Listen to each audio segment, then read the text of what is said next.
Now I must begin by saying that the origins of life is a puzzle that has captivated thinkers for millennia.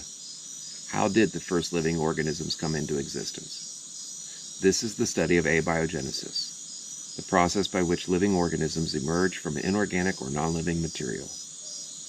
Now, let's clarify an important distinction. Abiogenesis is not the same as evolution. Evolution is the process of development and diversification of living things from earlier life forms. It does not address the question of life's origin. Abiogenesis, on the other hand, focuses precisely on that mysterious beginning.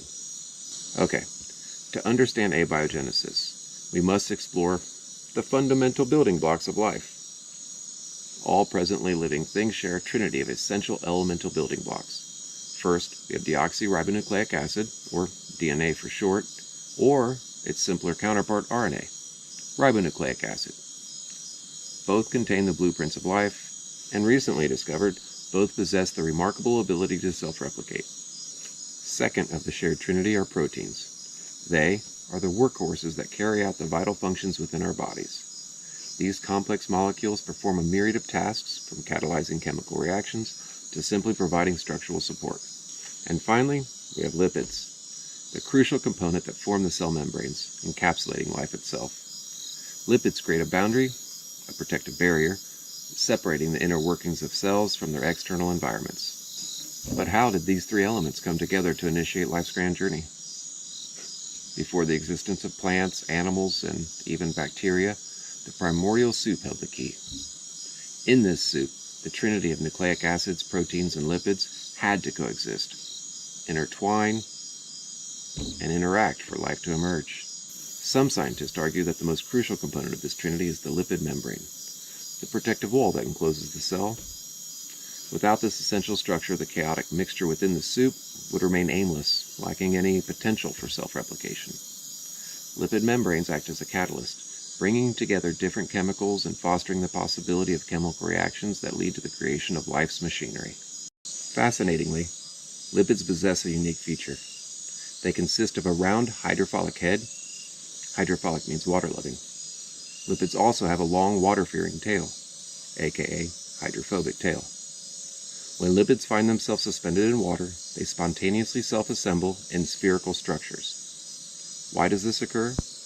Well, it occurs because the hydrophobic tails instinctively avoid water, clustering together while the hydrophilic heads face the watery environment, existing both inside and outside of the sphere. It was believed that only living cells could produce lipids. However, experiments have shown that lipids can form when carbon monoxide and hydrogen react with minerals commonly found in the Earth's crust. The early Earth, with underwater hydrothermal vents, provided all the necessary conditions for lipid synthesis. Yet, a conundrum arose. The presence of certain ions, such as salts and magnesiums, disrupted the stability of lipid structures, causing them to disintegrate. Yet these ions are essential for the functioning of RNA, along with other cellular processes. Since the early Earth was believed to have had salty oceans, this posed a significant obstacle to the lipid theory of abiogenesis. Then, in 2019, researchers at the University of Washington made a discovery. They found that lipid spheres could resist disintegration when amino acids, which are the building blocks of proteins, were present. Not only did the amino acids protect the lipid structures, but they also concentrated within the cell walls, promoting interactions that facilitated the formation of proteins. This remarkable research revealed that non-living lipid cell walls and non-living proteins are interdependently able to coexist in iron-rich or salty water. The formations of lipids and proteins became intertwined, shedding light on a potential pathway for the origins of life. The journey from inorganic materials to the first living organism remains a tantalizing mystery. But with each new discovery and revelation, we inch closer to unraveling the enigma of abiogenesis. Lipids, proteins, and nucleic acids, the trinity that holds the key to life itself. So far, we've presented how lipids occur naturally.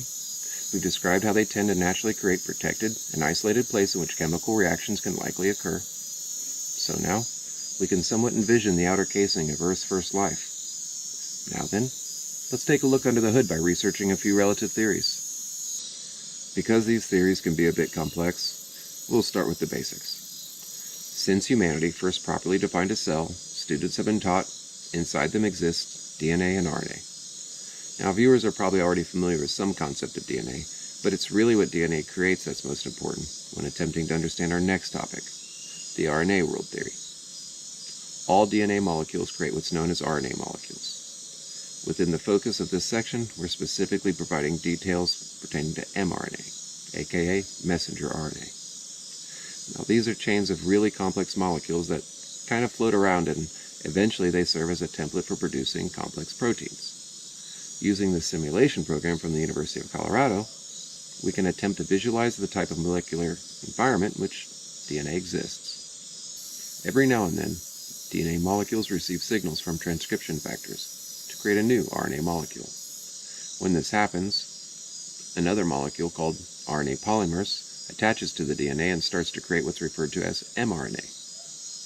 For simplicity, I like to think of mRNA as a sort of memory chip. They contain the constructional blueprint design plans for constructing specified proteins. After RNA are created, they basically just float around within the lipid sphere until eventually coming into contact with the ribosome. Within the concept of the RNA World Theory, I like to think of the ribosome as a form of 3D printer. After it receives the design plans that were provided by the mRNA, the ribosome then puts the mRNA instruction into action by 3D printing designated protein.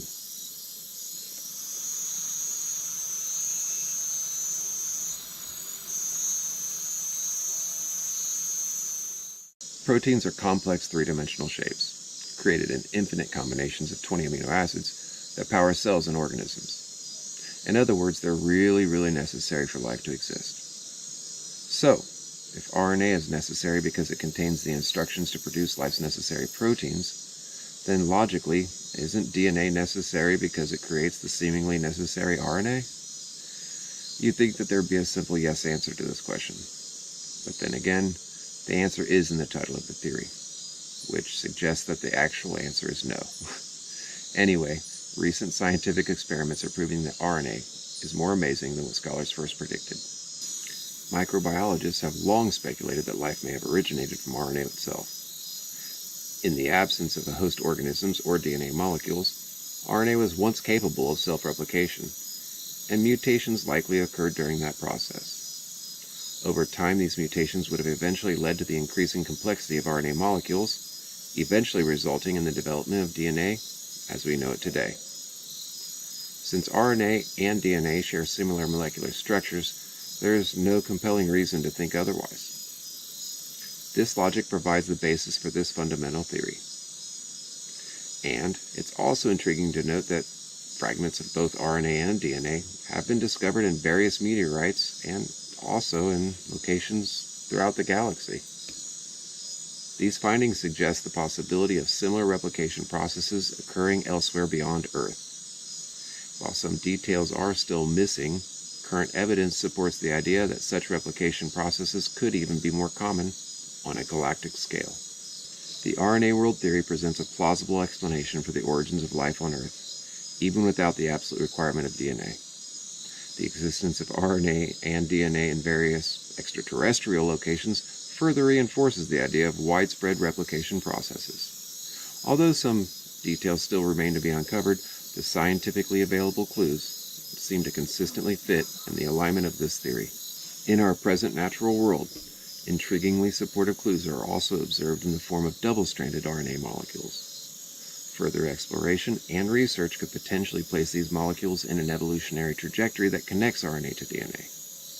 If successful, this would offer a more comprehensive understanding by filling in the presently missing gaps of the intermediate steps that likely involve the transformation of RNA into DNA during its evolution. Furthermore, the ribosome, which I previously referred to as a 3D printer, it primarily consists of RNA materials. This suggests that ribosomes, along with RNA strands, could potentially generate sufficient functionality to form simple cell. This possibility emphasizes the significant role of RNA in early cellular processes.